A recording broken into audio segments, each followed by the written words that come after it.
Tidak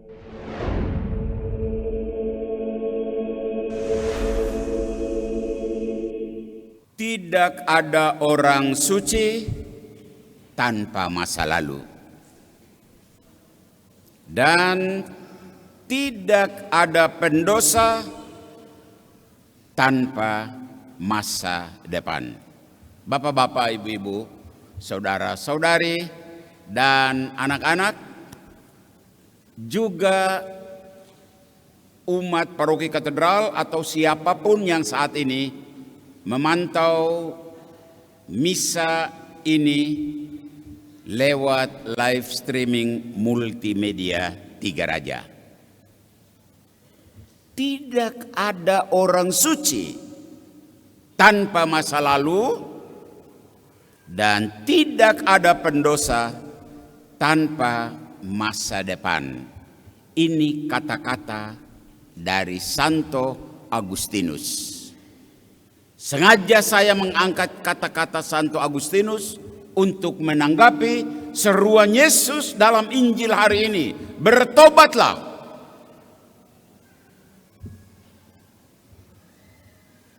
Tidak ada seorang pun di dunia, selama dia masih berada di dunia, dia terbebas dari dosa. Kita semua orang berdosa. Karena kita semua punya masa lalu. Masa lalu ada yang cerah, masa lalu ada yang gelap.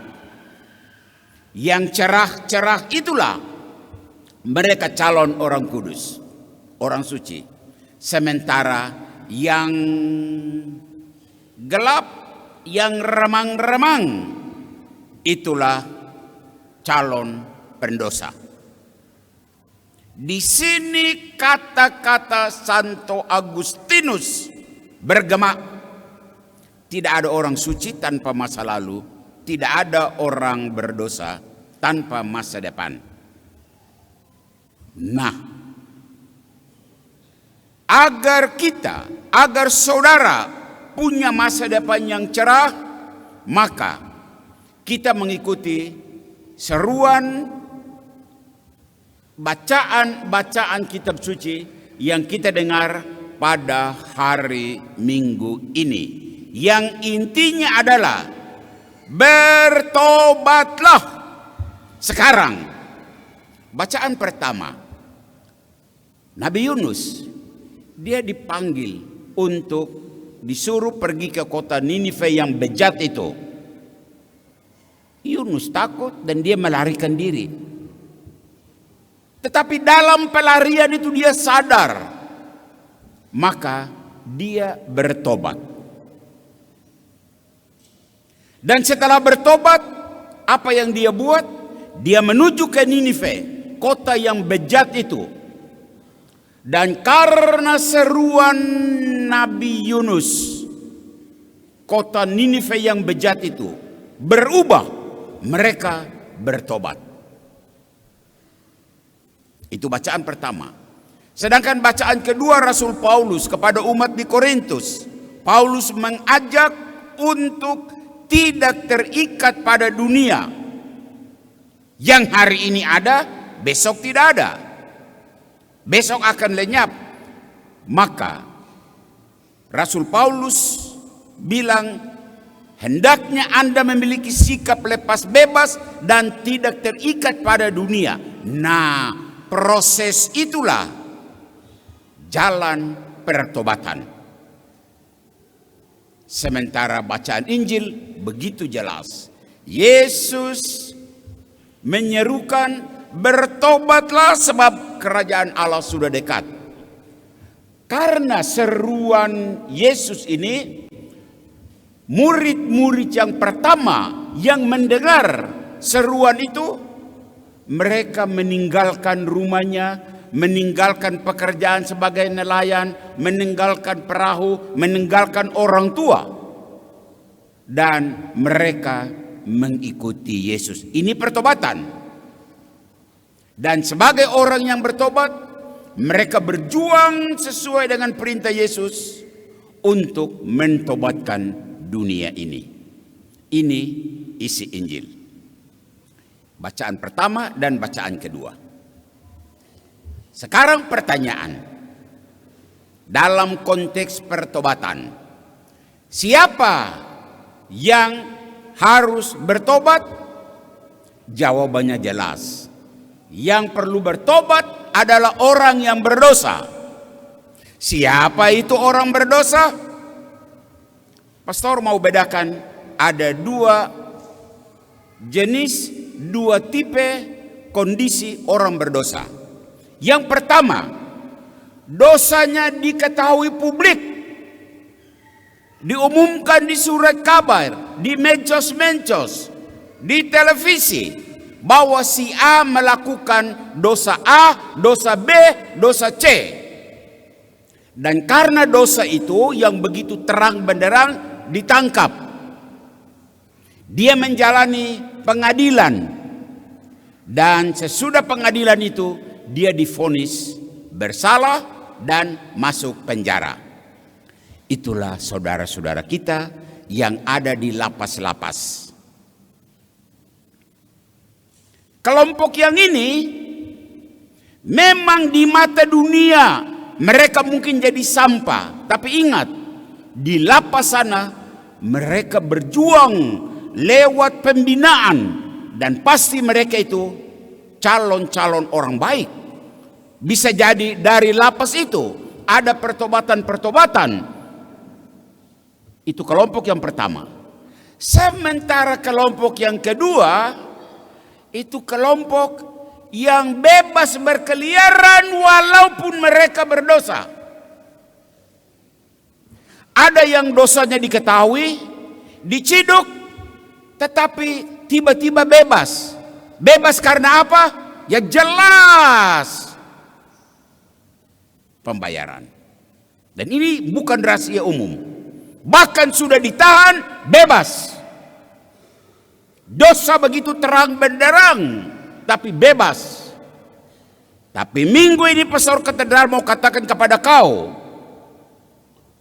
dosa begitu jelas, dan engkau bisa berbangga bahwa kau bebas. Tapi engkau harus tahu bahwa dosa itu terang bagi manusia, terang bagi Tuhan Allah. Sementara kelompok kedua ini ada sebagian orang yang dosanya tidak diketahui. Orang tidak tahu, dan karena orang tidak tahu apa yang dia buat, tiap hari berdosa. Berdosa kiri kanan, berdosa muka belakang, berdosa atas bawah. Karena tidak ada yang tahu toh. Jadi terus long play, terus menerus. Ini kelompok yang sangat berbahaya. Bila mana saatnya datang, saya Pastor Amandus mau bilang, ini kelompok yang nasibnya lebih jelek dari kelompok yang ada di lapas. Pesan hari ini jelas, baik kelompok pertama maupun kelompok kedua, bertobatlah. Bagi Anda yang berada di lapas, ya, saudara-saudara yang ada di lapas, kalau kamu ikuti siaran ini kamu dengar. Dosamu diketahui, kami semua tahu. Dunia tahu. Di sidang Anda dinyatakan bersalah. Dan saat ini Anda menjalani sebuah masa pembinaan. Jangan Anda kecil hati. Ini masa emas untuk Anda memperbaiki diri. Anda beruntung bahwa Anda mengalami masa itu. Jadi Anda jalani terus masa ini dalam rangka pertobatan. Profisiat kalau Anda menjalani dengan baik dan suatu saat Anda dinyatakan bebas. Sementara bagi Anda yang masih bebas berkeliaran, dengar baik-baik, hanya karena dosamu belum diketahui, lalu karena belum diketahui engkau tidak disidang, engkau bebas melakukan apa saja. Sadarlah ini, ya, engkau boleh membayar tebusan dosamu kepada manusia, kepada pengadilan, kepada pihak keamanan, kau bebas. Tetapi di mata masyarakat umum dan lebih-lebih di mata Tuhan Allah, engkau membawa beban yang besar.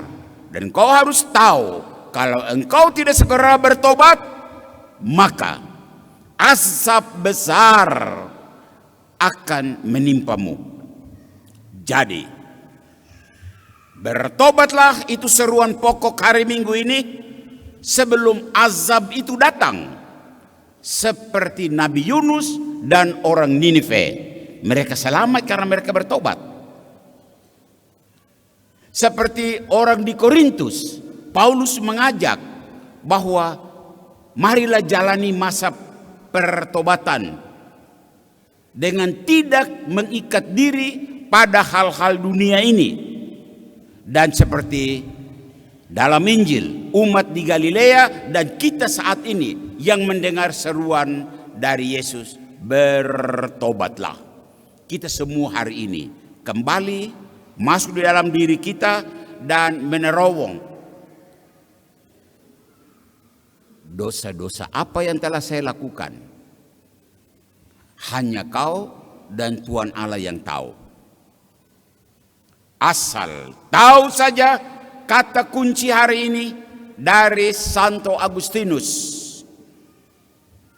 Tidak ada orang suci tanpa masa lalu. Jadi berjuanglah. Berjuanglah. Dan tidak ada pendosa tanpa masa depan. Jadi berjuanglah. Tuhan memberkati kita, Tuhan memberkatimu, memberkati seluruh usaha dalam kondisi kedosaan kita menuju ke kondisi di mana kita terbebas dari dosa. Amin.